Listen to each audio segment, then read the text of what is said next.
একবার এরকম পদ্ধতিতে অবশ্যই আপনারাও বাড়িতে বানিয়ে দেখবেন। বন্ধুরা, সম্পার রান্নাঘরে সকলকে স্বাগত জানাই। আজ দেখুন বন্ধুরা কি নিয়ে এসেছি। আজ নিয়ে এসেছি পনির। আজ আমি আপনাদের সাথে চিলি পনিরের রেসিপি খুব সহজ পদ্ধতিতে শেয়ার করব। তার জন্য দেখুন আমি এখানে সবকিছু কেটে নিয়েছি। ক্যাপসিকামগুলো এরকম করে কেটে নিয়েছি, পেঁয়াজগুলো এরকম করে কেটে নিয়েছি, এখানে কিছুটা রসুন কিমা করে নিয়েছি, আদা কিমা করে নিয়েছি, কাঁচা লঙ্কা কেটে নিয়েছি, আর এখানে নিয়েছি 1 টিস্পুন মতো আদা রসুন কাঁচা লঙ্কা বাটা।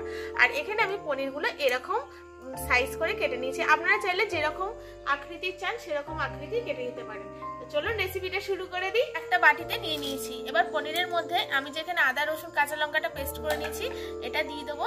আর দিয়ে দেবো এখানে কিছুটা গোলমরিচের গুঁড়ো, এই দেখুন এতটা মতো।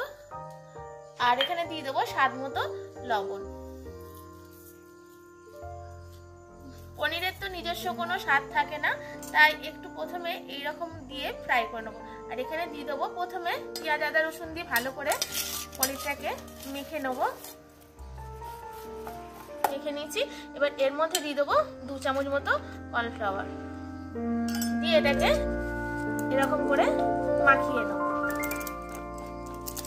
উনুন জ্বালিয়ে আমি কড়া বসিয়ে দিয়েছি। এবার কড়ার মধ্যে দিয়ে দেবো পরিমাণ মতো সাদা তেল। এবার একে একে পনিরগুলো দিয়ে ফ্রাই করে নেব। বেশ লাল লাল করে ফ্রাই করে নিতে হবে। ভালো করে ফ্রাই করে এরকম করে তুলে নিয়েছি।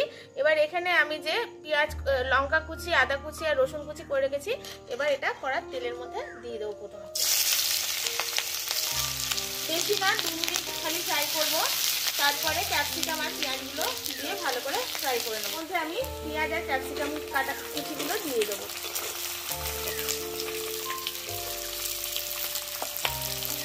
দিয়ে 2-3 মিনিট খুব ভালো করে আগে এটা ফ্রাই করে নেব। চিকেনটা ভাজা হচ্ছে, এখানে আমি একটা ঘোল বানিয়ে নেব। এর জন্য এখানে নিয়ে নেবো আমি 2 চামচ মতো কর্নফ্লাওয়ার। আর দিয়ে দেবো এখানে 1 চামচ মতো সয়া সস।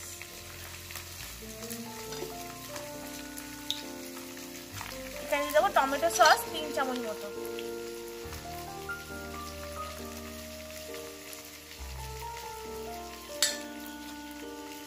আর অল্প একটু চিলি সসও দিয়ে দেবো। আপনারা চাইলে দেবেন, না চাইলে নাও দিতে পারেন। এটাও 1 চামচ মতো দিয়ে দেবো। এই যে এইরকম দিয়ে একটু জল দিয়ে এটা একটা ঘোল বানিয়ে নেবো। যতটা জল আমি এই সবজিটাতে দেবো ততটা বানিয়ে নেবো। পরে এর মধ্যে আমি 3 চামচ মতো ভিনেগার অ্যাড করে দেবো।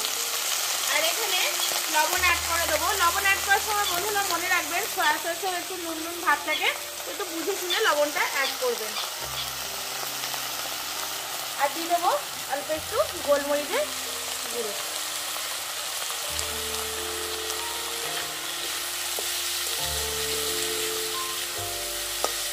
সেটা আরেকবার গুলিয়ে নেবেন, কারণ কর্নফ্লাওয়ারটা নিচে বসে যায়। এবার এটা এর মধ্যে দিয়ে দেবো। আর দিয়ে দেবো অল্প একটু রেড চিলি পাউডার কালারের জন্য।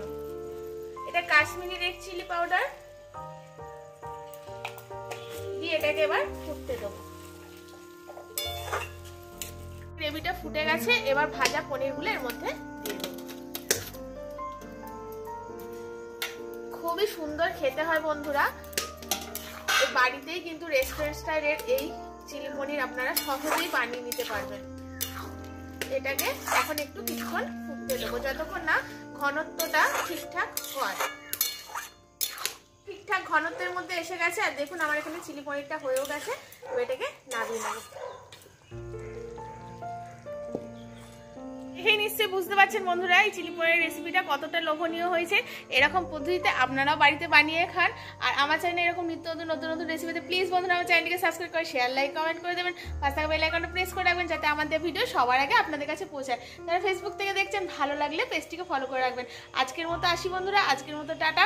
সবাই খুব সুস্থ থাকবেন, ভালো থাকবেন, সাবধানে থাকবেন। দেখা হচ্ছে নতুন কোনো পর্বে নতুন কোনো রেসিপির সাথে।